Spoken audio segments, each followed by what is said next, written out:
Italiano B1. Onde fazer? Quando fazer? Quanto custa? Tipos de prova. Muita coisa para saber sobre os exames de italiano B1, hein? E se você precisa do certificado de italiano B1 para a cidadania italiana por casamento e está cheio de dúvidas, fica aqui no vídeo de hoje que eu trouxe 10 fatos importantíssimos sobre as provas. Tá preparado?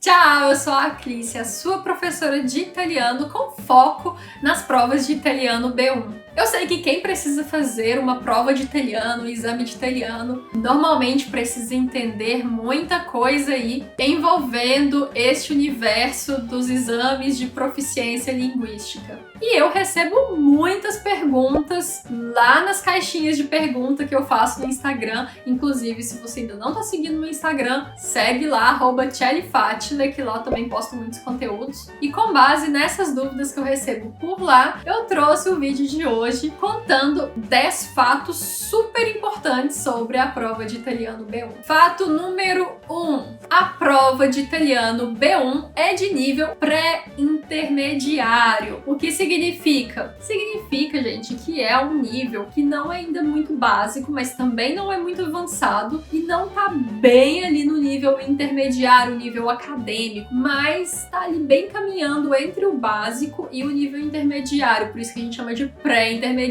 Isso significa que é um nível em que você vai ser cobrado se você sabe os conteúdos que seriam necessários se você quisesse começar uma vida aqui na Itália, por exemplo. Se você tem dúvidas sobre isso, o que significa nível B1, tem um vídeo aqui no canal em que eu falo sobre os níveis de italiano. Então corre lá e assiste, mas não sai desse vídeo aqui não, continua aqui, depois você vai pra lá. Fato número 2. Existem 4 instituições que fazem as provas de italiano B1 aceitas pelo governo italiano. Você não pode fazer qualquer prova de nível B1, porque podem ter muitas por aí, para a cidadania italiana por casamento, tá? O governo italiano, ele aceita, no momento em que esse vídeo está sendo gravado, 4 provas diferentes. Não 4 provas, porque você tem aí dentro de uma mesma instituição algumas modalidades de provas. Mas você tem provas aplicadas por 4 instituições diferentes que são aceitas pelo governo italiano. São elas: a Università per Stranieri di Perugia,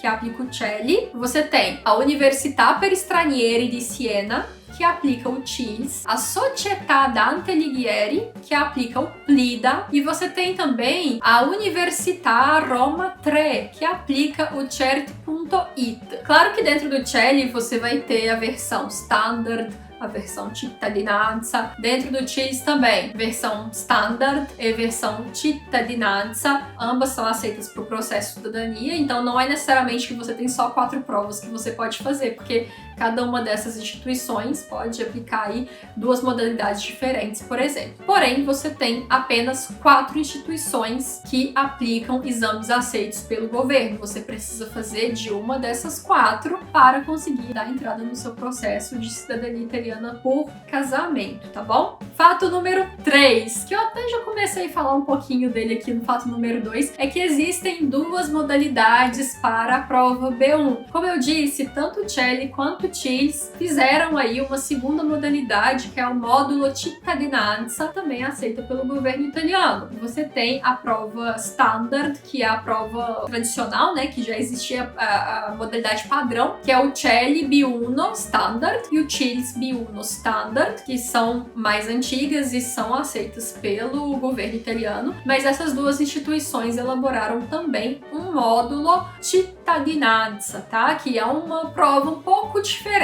do Standard. Tem algumas diferenças entre elas, não vou falar qual que é mais fácil, qual que é mais difícil, porque depende, tá? Se você quiser que eu faça um vídeo abordando aí a diferença entre o módulo Cittadinanza e o módulo Standard, qual que é melhor fazer, me avisa aqui nos comentários que eu providencio esse vídeo aí. Mas não tem como eu falar aqui neste vídeo, que eu tô abordando outro tema, sobre entrar muito a fundo sobre essas diferenças desses exames, tá bom? Fato número 4. A prova é aplicada no mundo inteiro, tá? Você tem aplicação na Itália, no Brasil, nos Estados Unidos, no Japão, em Portugal, em vários países. É claro que cada uma das provas tem aplicação em lugares diferentes. Tem prova que você só encontra em um país, tem prova que você só encontra em outro país. Na Itália, obviamente, você tem oferta de todas as provas, de todas as modalidades possíveis, mas dependendo de onde você mora, você vai ter acesso só a um tipo de prova. Então é legal que você olhe qual que é aplicada na sua região. Não sabe como olhar? Adivinha? Tem também vídeo sobre isso aqui no canal, vou deixar aqui para vocês, que é um vídeo onde eu explico como olhar os locais de prova desse exame de proficiência de italiano. E é importante falar que a prova é a mesma, tá, gente? A prova é idêntica no mundo inteiro. Não é porque vai ser mais fácil fazer num lugar ou no outro, não. A prova é a mesma coisa. Fato número 5. As provas são aplicadas em calendário pré-determinado, em datas pré-definidas. Não é que a prova é aplicada no Japão numa data X, na Itália numa data Y. Não, tá? Você tem um calendário, essas instituições organizam esse calendário do ano pré-definido, tá? E aí você tem aplicação em todos os lugares nas mesmas datas. Na Itália, vamos supor, você tem o CELI que vai aplicar em, não sei, 10 datas diferentes no ano. Um exemplo aqui, tá, gente? 10 datas diferentes no ano na Itália. Pode ser que no Brasil, daquelas 10, só sejam aplicadas em 2, 3, né?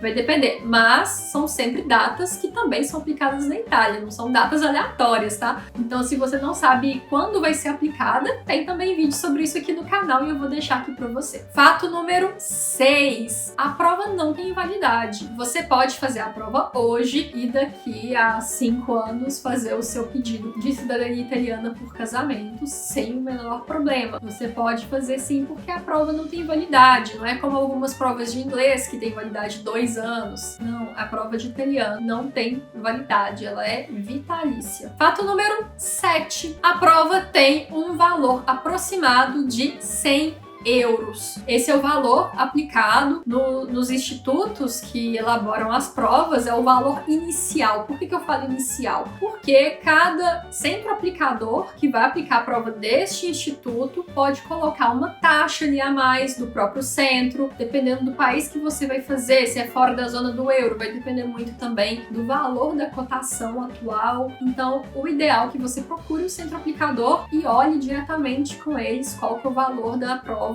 que vai ser aplicada na sua cidade. Mas o valor base é de aproximadamente 100 euros. Algumas vão ser 90 euros, outras 100, então depende muito, tá? Mas, enfim, esse é o valor aproximado aí que é praticado. Fato número 8. A prova atesta as 4 habilidades linguísticas. O que eu quero dizer com isso? Tem cobrança de habilidade de leitura, de escrita, compreensão oral, o ascolto, e também da fala, tá? Você também tem cobrança de gramática, mas a gramática normalmente ela é cobrada de forma aplicada nessas provas. Você pode ter algumas questões específicas para gramática, mas o principal aqui que a gente trabalha são realmente as 4 habilidades que são avaliadas: leitura, fala, compreensão oral e escrita. Fato número 9. Não precisa ser fluente em italiano para passar na prova. Não, você não precisa ser fluente, você não precisa saber tudo, você não precisa acertar tudo para passar nessas provas. O índice de aprovação é enorme. Não tô falando que a prova é fácil, que é uma mão com açúcar, porque não é. Depende de dedicação, depende de uma série de coisas, mas é uma prova que não é lá um bicho de 7 cabeças. Se você tá com dúvida ainda sobre essa questão da dificuldade, eu fiz também um vídeo aqui, vou deixar aqui nos cards para que você possa olhar o que eu falo sobre dificuldade e facilidade. Eu falo se a prova é difícil, se é fácil, mas enfim. Eu quero dizer que não, você não precisa ser fluente para passar na prova. E fato número 10. Tão importante quanto saber italiano, quanto estudar italiano, é conhecer a estrutura da prova. Para passar na prova, não basta saber italiano. Você precisa realmente conhecer